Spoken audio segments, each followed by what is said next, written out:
আচ্ছা যাও তাহলে এবার আমি এটা একটু রিসার্চ ওস্তাদ বলেন এই সাকাত তার সাইজে কত 14 আইছে আচ্ছা তো এই সাকাত যদি হাওয়া কম দেন ওটা কত দিতে পারে তিনটা করতে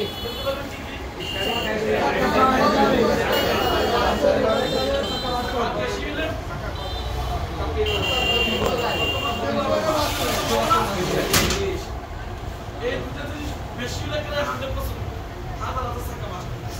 মালিক প্রতিষ্ঠান করতেছে চারটি এক্সিডেন্ট করতেছে গায়ে রোলের বাইরে চলে যেতেছে গায়ে উল্টে যেতেছে গ্যাসের গাড়ি চাকা বাস্তবের কারণে এমন জোরে বাস্ত গাড়ি সব উল্টে যেতেছে ওই একটা সিনজি বামে দেখলাম একটা চাকা বাস্ত হইলো সিনজি উল্টে এত প্রেশার একটা চাকা ভেতর বুঝে কত প্রেশার আর একটা গাড়ি মাস্টারটা আপনি কত বড় ক্ষতি আর রিজার্ভ যে চাকাটা থাকবে রিজার্ভ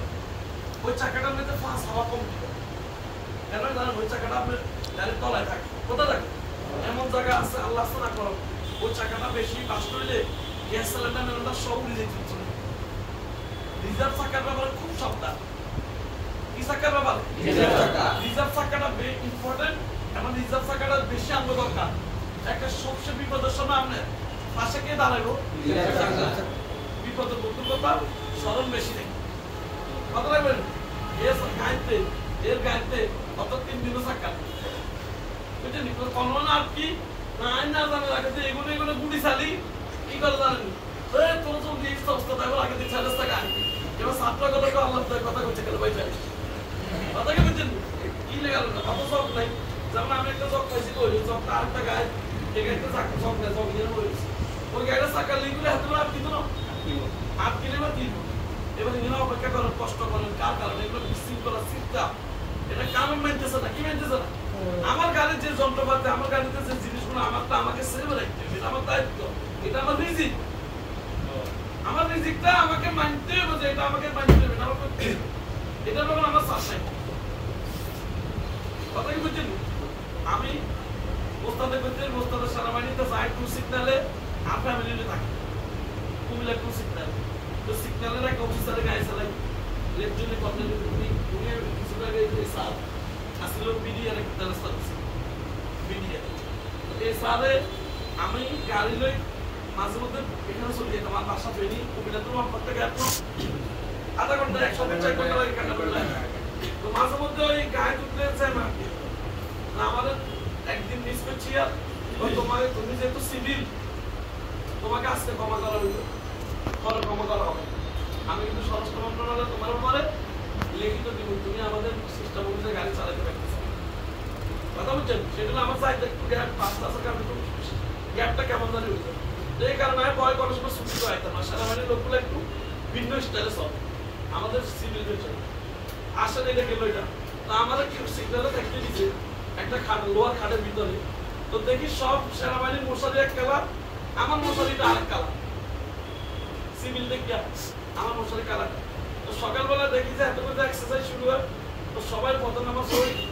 লগে লগে সবাই জন্য গিয়া কত করবো অসুস্থ লোক একটু পরিবর্তন বুঝে গেছে এত করে ক্যাপ্টেন নাকি এই রেস্কোর কোনার না কামাইতে থাকে যেগুলো এদেরকে ট্রেনিং করায় এরা এসে দেখতে ব্যাটিংকে দিই মশার করে ফিরে শুরু করছে এই সৈনিক যে ঘুমাইতেছে ওর ফিটার লাগে আমি উঠে গেলাম টপকে এবার আমার একটু আপনি আমি বললাম স্যার আপনি তো ফেরার সময় আইনি ওই না আমাদের ডিউটি তো এটা আমাদের সৈনিক লাইন আপনি তো সিভিল মানুষ তাই স্যার আমাকে এখান থেকে কোনো থাকার ব্যবস্থা নিতে হবে এটা আপনি সিভির সাথে কথা বলেন আমাদের অধীনে যে স্যার আছে ওনার সাথে কথা বলেন এটা তো আমাদের সৈনিক পেস আপনি আগে স্যার আপনি যেভাবে ফিরে শুরু করেছেন আর খুব খারাপ ব্যবহার করে মাঝে কথাই বুঝছেন ওনাদের সিস্টেমগুলো পুরাটাই ঠিক এখন মনে করেন যে আমি যে আমার সিভিল স্যারের কইলাম এই কর্নেল স্যারের যে স্যার আমাকে একটু থাকার জানা তুমি তাহলে একটা বাসা নিয়ে সাইডে বাসা বানিয়ে তো আমি সাইডে গেছি ছেলে ভাত খাবার লাগতেছে আমাদের সন্ধ্যার আগে না ভাত খাই 9টা 10টা আমারও সন্ধ্যাবেলা করে এটা কেন লাগে খানা তো এত বলো বুঝলি সে সঠিক লাগে দিচ্ছে তো তাহলে এটা কাটি আমি হাসতে বাজার রাখতে গেলা লাগে আবার সন্ধ্যার হলে দিকে আর খানা নাই, আপনারা সন্ধ্যার আগে খাইয়ে লেগে কথা কি বলছেন। এখন আপনি যেখানে আছেন আপনার ড্রাইভিংটা হলো আপনার কারণ। ড্রাইভিং কি যেখানে যারাই টাকা দিয়ে শিখতেছেন যাই করতেছেন এগুলো বিদেশ যান যেখানে যান আপনি কিন্তু একটা ড্রাইভিং এর কারণের ভিতরে চলে যাবেন। আপনি মনে করেন না যে আমি যখন গাড়ির স্টার্টিং করবেন আপনি মন্ত্রী মিনিস্টার আপনি কোন ধরনের পেশা আমি কম এগুলা দেখা দরকার না, আপনি একজন গাড়ি চালক। এই চালকদেরকে আমাদেরকে কারণে আসছে। আমি তখন 2 বছর সেনাবাহিনীতে চলতেছিল, ওনাদের অনেক ছিল সিস্টেম আমি শিখতেছি।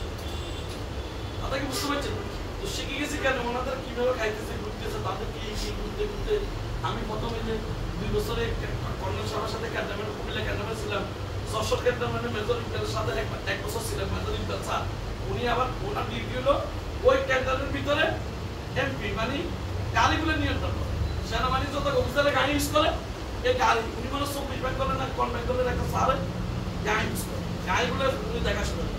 ট্রান্সপোর্ট বিভাগটা দেখাশোনা। তো ওনার লগে চললাম ওই গাড়ি সম্পর্কে ওনারা ট্রেনিং মেনিং কেন্দ্রে করে এগুলো অনেক কিছু হাত থাকতে থাকতে একটা অভিজ্ঞতা হয়ে গেছে। এই পাশাপাশি এবার আমাকে লাস্টে ওখান থেকে স্যারের কই অনেক কষ্টে ঢাকায় ব্রিগেডিয়ার জেনারেল এফআইতুল্লাহ স্যার সারা বাংলাদেশের পাসপোর্টের পিডি কি পিডি। এখন আমাকে ওখানে আমি দরখাস্ত দিলাম যে আমি যশোর ক্যান্টনমেন্ট ট্রান্সফার দিতে চাই, ওখানে আমার থাকতে ভালো লাগে না বুঝলি, বাড়ি থেকে আসা যাওয়া যায় না। তখন আমার ট্রান্সপোর্ট অফিসারের পরিচয় লিখিত দিচ্ছে এই চালকটা দেখতেছি শুধু গাড়ি চালক, তার বিচক্ষণ তার ট্রান্সপোর্ট সম্পর্কে ধারণা আর এই যে থিওরি ক্লাসগুলা সেই তো দেখতেছে একটা ট্রেনার। তো স্যার কিছু মানে না করলে ওনাকে আমাদের পিডি মানে কি মেজর জেনারেল সারা বাংলাদেশ এই স্যারে কন্ট্রোল করতেছে আগারগাঁও 5 কিলোমিটার না আগারগাঁও ঢাকা ওই ওখানে স্যার বইয়ে ওনার একটা 5000 জিপ গাড়ি তখন আমাকে ওইখানে আমাকে স্যার সাথে দিয়ে দিয়েছে। আমি দীর্ঘ 2 বছর আমার ওই স্যারের লগে আগারগাঁওতে দিয়ে দিয়েছি। এখন মেজর কর্নেল এই যে ব্রিগেডিয়ার স্যারের লগে ছিলাম আমার অনেক কিছু এলেন অভিজ্ঞতা হচ্ছে। ওখানে আমি মাঝে মধ্যে আমার ছাত্রগুলোরে বুঝি যে আপনারা দেখেন ক্যান্টনমেন্টে দেখলে আমি দেখতেছি ক্যান্টনমেন্টে ঢুকার সময় আমাদের চালক বাইরে কেমন যেন একটু সুদ হয়ে যায়। ক্যান্টনমেন্টের বাইরে যখন যাইতেছে তখন দেখতেছি আমাদের চালক বাইরে আবার দেখি ব্যাক হয়ে গেছে কুত্তালের মতো। কথা বুঝছেন? ক্যান্টনমেন্টের ভিতরে সব ড্রাইভার ঢুকলে কেমন জানি সে সাবধানে গাড়ি চালাইতেছে। ওর বাবা আমার কোনো সেনাবাহিনী তো রিয়েলাইনি ওই আমাদের কোনো সন্দেহ সিগন্যালে গায়ে আটকালাইনি। আমার সেনাবাহিনী দেখতেছি কিছু ড্রাইভার ধরি ক্যান্টনমেন্টের ভিতরে কানে দেওয়া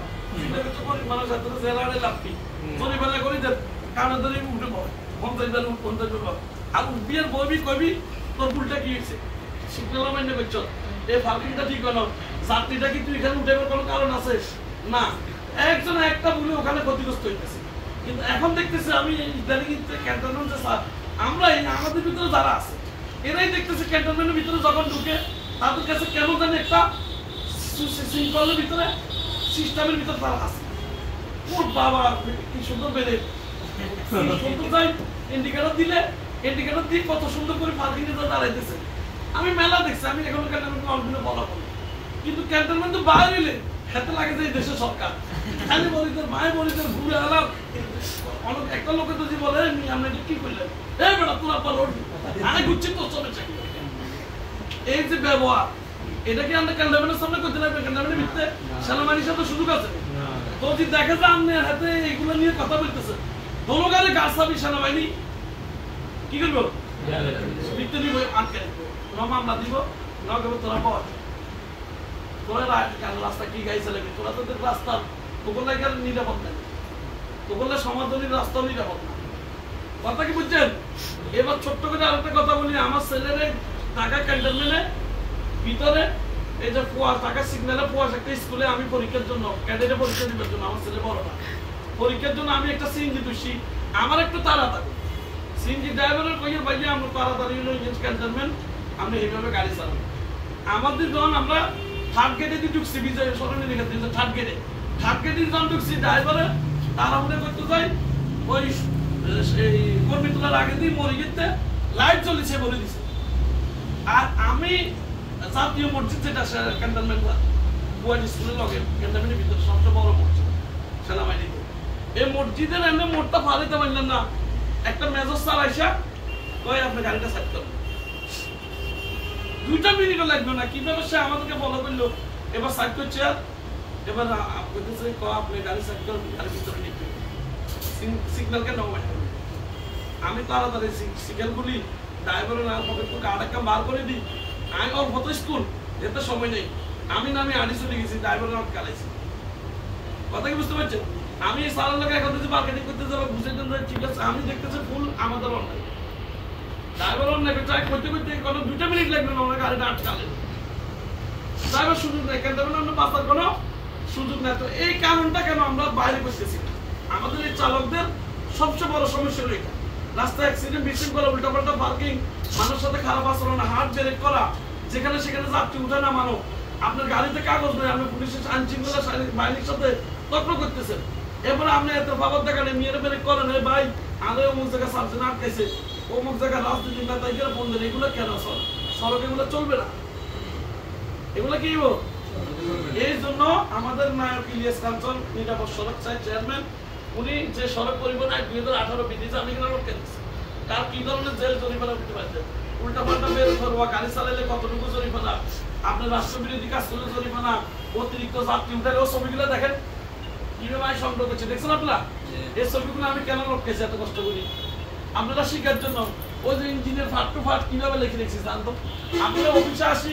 যদি 5টা মিনিটে বসেন, গাড়ির জন্য অপেক্ষা করলে আপনারা যেন বসে থাকা না লাগে, এই সাইনবোর্ডটা পড়েন, এই জিনিসটা পড়েন, এই যে বাইরের পিছনের জিনিসটা দেখেন। আর এগুলো তো আমি ফুল ক্যান্টনমেন্ট তুলে দিচ্ছি, কোনটা এই পিছনে যে এই ছবিগুলো দেখেন, এই স্টার্টিং সিট খাইতেছে, এই যে রং সাইড লেন পরিবর্তন করা, এই যে দেখেন হুন্ডাইতে হেলমেট নাই, ওই মোবাইলে কথা বলতে বলতে রাস্তা পার হন, সিট বেল্ট বাঁধেন না, এগুলো একটু আপনারা এখানে আসলে একটু শিখেন, সুন্দর করে বাংলা মতো লিখে রেখেছি, প্রস্তাব তো আগের না দাও। এখন আমি সব ছাত্রের খালি মোবাইল টিপেন, তো এখন ওয়াইফাই লাইন কি আছে, এটা আইব তো কোড খারাপ, এখন আমি মোটামুটি কাছে কোড ফোন না লাগি, কোনো ছাত্র মিলাইলে কোড দিবি না, আর সে মোবাইলে টিপেন, এখানে একটু ভাই শিখেন না, এখানে এতগুলো ফরজ জিনিসপত্র আমি লিখছি, কেউ একটু শিখতো স্যার। তাহলে অনেক কথাবার্তা বলছি, ট্রেনিং এর বাইরেও এগুলো কিছু অভিজ্ঞতা হলে বলছি। আপনারা সবাই ভালো থাকবেন, নিরাপদে থাকবেন, রাস্তায় একটা শৃঙ্খলার ভিতরে গাড়ি চালাবেন, এটাই আমার অনুরোধ। রাস্তা মজা করতে যান, ওগুলো অনেক সময় শতানিও করি, এগুলো কিন্তু ট্রেনিং এর নাই, একটু কথাবার্তা বলি এনে আনন্দ থাকার জন্য, সবাই ট্রেনিং এ থাকে, অনেকটা ছাত্র লগত যদি আমি একটা হাসাহাসি করি, দেখা যাচ্ছে সেই জিনিসটা মাইন্ডটা গাড়ি চালাতে তার জন্য সহজ হয়ে যায়। আমরা অনেক কিছু ফলো করি, কথা বলছি, অনেক ডাক্তার আছে, আপনি গেলে দেখবেন নিগুর মুখ থাকে, কি থাকে